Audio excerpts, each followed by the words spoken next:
Jacob Wise, the voice of the Chillicothe Paints on radio with us now. And Jacob, the Paints finished up the first half of the season on June 30th. And my goodness, it seems like the season is almost over. It's halfway done, and now you're going on the downhill, but there's still plenty to play for, isn't there?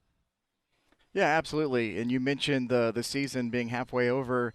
It's funny because whenever I talk to people about the Prospect League season in college summer baseball, playing 60 games in about 70 days or less, that it's kind of a marathon and a sprint at the same time because, it is a lot of games to play, but you blink and you're 30 games in. Although we're 29 in, we had a rain out that'll be made up here in the second half. And the Paints, with a 10-game win streak going into tonight, got them even with Champion City, but Champion City got the tiebreaker over the Paints for the first half, so Champion City is locked into the playoffs. And the good news is tonight we reset at 0-0, so the Paints 0-0 have a chance to win the second half here, and 31 games to do so, and they get to do it starting tonight here at the ballpark. I like how they're playing now, and that has to be an encouraging sign for them as they jump into this, because it seems like they've had a chance to gel together after having started the first 2 weeks without everybody on the roster. Yeah, and this year was a little bit more extreme when it came to temporary players than years past. Usually one or two per team around the league based on players still playing in the postseason. But this year, because of Division One baseball being moved back a week later, everybody had a ton of temporary players, if I could talk. I only do that for a living. But the Paints, you go through that adjustment period to start the season, and a couple of weeks in, the Paints got all their full-time guys in, and then they have to go through that adjustment period. So it was about three and a half weeks before they really kind of started to gel and feel good about their situations and host families and playing every night and riding on buses and having to take care of your body and finding that routine. And I think they did a good job of that, starting to hit the ball extremely well, climbing the standings. In the first 20 games, the Paints hit 2 home runs.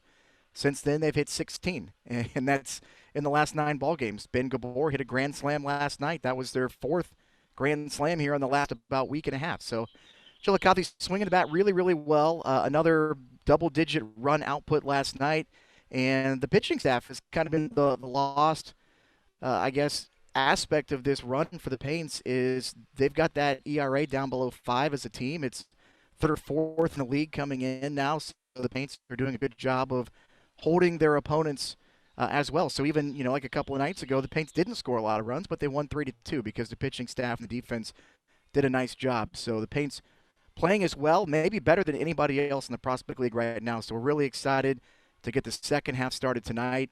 And if the Paints can win that, or if Champion City wins the second half as well, the Paints just have to finish in second in the division to lock into the playoffs.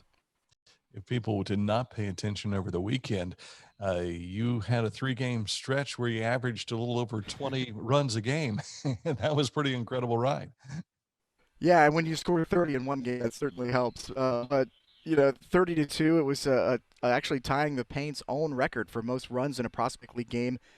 I think Chillicothe won 30-3 back in 2012 against Slippery Rock, who's no longer in the league. But a 30-2 win is the largest margin of victory for a game ever in a Prospect League game. And the most impressive part of that is this year, for the first time ever, there's a run rule. So 10 after 7, the Paints only batted 6 times to score 30 runs in that ball game before the run rule came into effect. So, it's crazy because, they've scored one here, one there, and then all of a sudden it's a 5-run inning, it's a 7-run inning, it's a 9-run inning. They had a 13-run inning the other night in that 30-run ball game. So, this team right now really believes that no matter what they do, no matter what the score is late in the ball game, they're going to be able to put up a crooked number and come out on top. Spent some time with some of the guys today. There's about 10 of them that were helping out with some elementary kids, and they all seemed very loose, very comfortable, and like they have slid in and made themselves at home here in Chillicothe. Yeah, it's a weird dynamic to go through. I touched on it just a little bit earlier, but you come in and you're going to go live with somebody that you just met 2 days ago, and you've got to spend the next 65, 70 days with all these people, these players and coaches that you've never met before. So the clubhouse is a little quiet early on. The bus rides are a little quiet early on. But now the team really seems to be enjoying themselves, the players all to a man, say that they're absolutely enjoying their time here in the summer. And a lot of that is the community support we get here and the host families. And I think they just like their teammates as well. And I think that a lot of people underestimate how important that is for players to just enjoy who they're going to the ballpark every day with. And it's fun to be around them right now. They're playing games on the bus. They're playing games, and I think I walked into the clubhouse before the game last night, and they had the music blaring, and they were doing a little dance party in the clubhouse. So they're certainly enjoying their summer, and winning certainly helps that as well. You'll have to ask them about reading Green Eggs and Ham and Cat in the Hat today. It was interesting I to saw a see. couple of pictures. Yeah, the kids had a good time. Thirsty Thursday tonight, and you're off to Champion City Friday, then fireworks on Saturday. So this is the weekend to get out to see the Chillicothe Paints.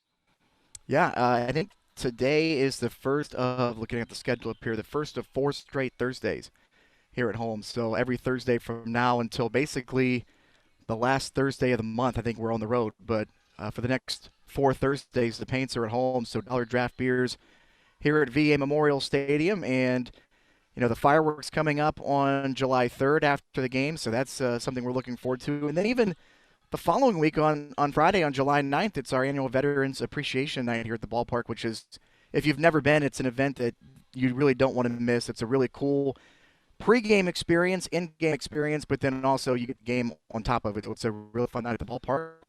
Paint's playing really well. We hope to see you out here tonight. He is the host of Horsing Around, the podcast that you'll find on the Paints website and also on the radio at WXIC. Jacob Wise, thanks for joining us. Thanks, Dan.